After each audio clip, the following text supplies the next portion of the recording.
Après avoir visité l'aile gauche et l'aile droite du zoo étatiste, on va maintenant s'intéresser aux primates qui habitent au milieu, les centristes. Et évidemment, en tant que libertarien, d'après leurs propres critères de centriste, je suis meilleur que chacun d'entre eux. Voyons de quoi il s'agit. C'est quoi un centriste d'abord? Le centriste, d'après les dernières études, bien sûr, est un croisement de limaces trop sucrées et de cadavres de cloportes. C'est un zombie tiède au croisement du droitard et du gauchiste mou, visqueux, un peu décomposé. Et puis, forcément, comme je suis meilleur qu'un droitard et meilleur qu'un gauchiste, comme on l'a vu déjà depuis 3 vidéos, par transitivité, je suis meilleur qu'un centriste, ce disciple du culte de l'extrême centre, car le tout est forcément inférieur aux partis quand les partis sont déjà aussi moisis. Maintenant, voyons la particularité du centriste et pourquoi je suis meilleur que lui, sur son propre axe de référence. La particularité du centriste est sa propension, mais dénuée de toute vergogne, à se faire passer pour un mec objectif. Tu sais, un amoureux de la science, quelqu'un de factuel. Et c'est pour ça qu'il peut clamer qu'il n'a pas d'idéologie. Lui, il ne fait référence qu'à la réalité, croit-il.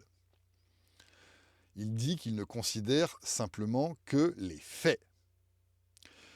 Mais putain, pauvre estropié de la pensée, quel fait? Ça n'existe pas, un être humain dénué d'idéologie. J'en bafouille tellement tu m'énerves. Tes chiffres, tes faits, tes études, tes graphiques, tu les ponds comment? Faut bien que tu choisisses. Tu peux pas tout étudier, tout mesurer tout le temps. Puis c'est bien normal d'ailleurs. T'as des ressources limitées comme tout le monde et tu dois les employer le plus rationnellement possible. Tu dois éviter de gaspiller et de calculer des trucs qui n'ont aucun intérêt. Donc comment tu fais? Tu établis des priorités. Et ta seule boussole pour ces priorités, ce sont tes valeurs, donc ton idéologie. Il faut que tu choisisses quoi mesurer et quoi calculer. Et ce choix, c'est ton ensemble de valeurs qui est tout à fait personnel et qui n'est jamais quantifiable. Tu peux avoir tes propres préférences de quantité, mais ce sont tes préférences. Les tiennes et les miennes ne sont pas commensurables. Elles ne sont pas comparables. Mais ça, t'es vraiment trop bête pour le comprendre. Tu penses qu'on a tous la même référence, le même ordre de préférence avec les mêmes chiffres dedans. Mais dans cet ordre de valeurs, je te rappelle qu'il n'y a que des ordres, des préférences d'ailleurs qui changent tout le temps au cours de ta propre vie, mais qui changent entre tous les individus aussi, et qu'ils n'ont pas d'unité de mesure. Et même s'il y en avait, ce ne serait pas la même entre les individus. Et le chiffre ne serait pas définissable. Ça n'a aucun sens, tes études sociales, macroéconomiques, etc. Donc là, tu restes les bras ballants et les yeux arrondis quand on t'explique que tes chiffres, en accordant généreusement qu'ils aient la moindre signification, par exemple, je sais pas moi, le PIB, qui n'en a aucune, sont basés sur tes critères personnels de calcul et ne peuvent jamais servir de justification à la moindre action politique, à la moindre obligation, à la moindre coercition, à la moindre législation. Car non seulement tes fameux chiffres, ils ne concernent que toi et éventuellement ton groupe d'amis qui pensent comme toi, vous pouvez vous mettre d'accord sur des chiffres, mais vous n'avez pas à me les imposer. Et même en accordant un semblant d'universalité, si je fais un gros effort dans ton sens, c'est simplement de l'utilitarisme en solde et donc sans pertinence aucune, qui ne peut servir à rien d'autre qu'à outrepasser le principe de non-agression. C'est à ça que tu te sers, à ça que servent tes études et tes chiffres. C'est à dire, regardez, il faut violer la souveraineté des gens, sinon on n'aura pas nos chiffres. Aucun chiffre, aucun résultat empirique aussi exact et objectif soit-il, c'est-à-dire aussi fin soient les calculs et dénués d'erreurs, d'arrondis, etc., n'est un argument de droit, jamais. Le chiffre ne rentre pas dans l'argument de droit. Bon, à moins bien sûr que ce chiffre soit une contestation lors d'un différend à propos d'un contrat. Par exemple, la masse de viande à livrer à la boucherie, si elle n'a pas été respectée par le fournisseur, oui, on se sert du chiffre. Mais ce n'est pas un chiffre social, c'est un chiffre particulier qui concerne un cas particulier. Ça ne concerne que le boucher et son grossiste. Si tu crois que tu peux étendre ce genre de cas à la société, si tu crois le contraire, si tu crois à l'utilitarisme, si tu penses qu'on peut gouverner avec des chiffres, alors tu n'as aucun argument à opposer aux études, par exemple, qui concluent qu'il faut procéder à tel ou tel génocide. Si la référence est ton chiffre, on peut justifier n'importe quelle abomination. Ça a été le cas pendant longtemps, et partout d'ailleurs, hein, pour justifier l'esclavage, l'Holocauste. Je ne sais pas, qu'est-ce que tu penses de l'eugénisme, par exemple, espèce de créature d'extrême centre.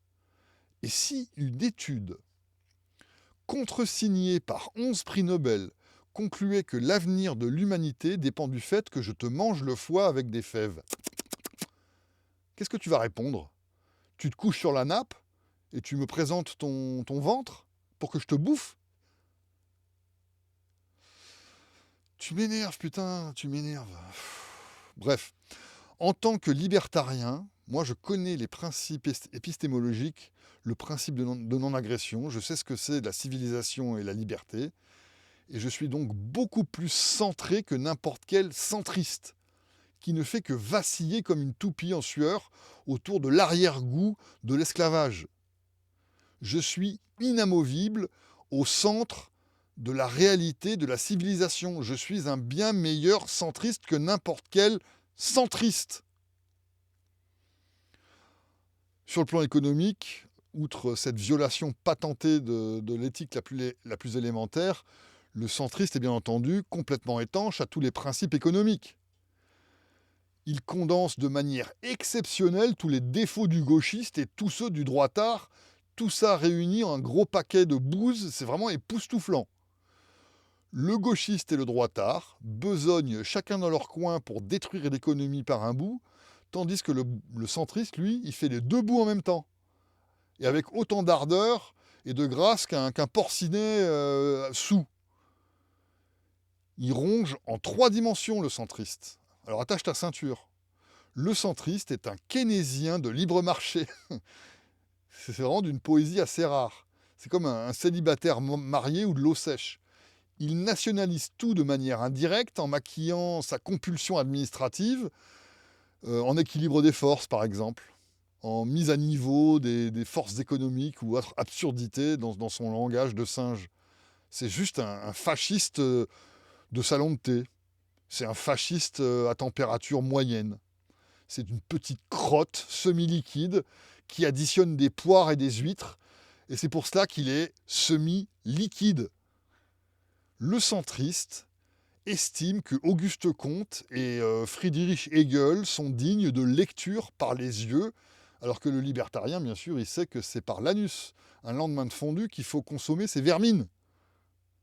C'est pourtant clair, ça, depuis longtemps. Alors, en tant que libertarien qui mange beaucoup de fondue, moi, je connais les principes de l'économie, l'école autrichienne d'économie, la praxéologie, et je suis imperturbablement au centre du raisonnement économique. Je sais comment ça fonctionne. Et à ce titre-là, je suis bien meilleur que n'importe quel centriste qui est en orbite permanente autour de la déchéance, de la mort, de la ruine, de la maladie, de la misère et de la guerre. Va te faire mettre, espèce de centriste à la con.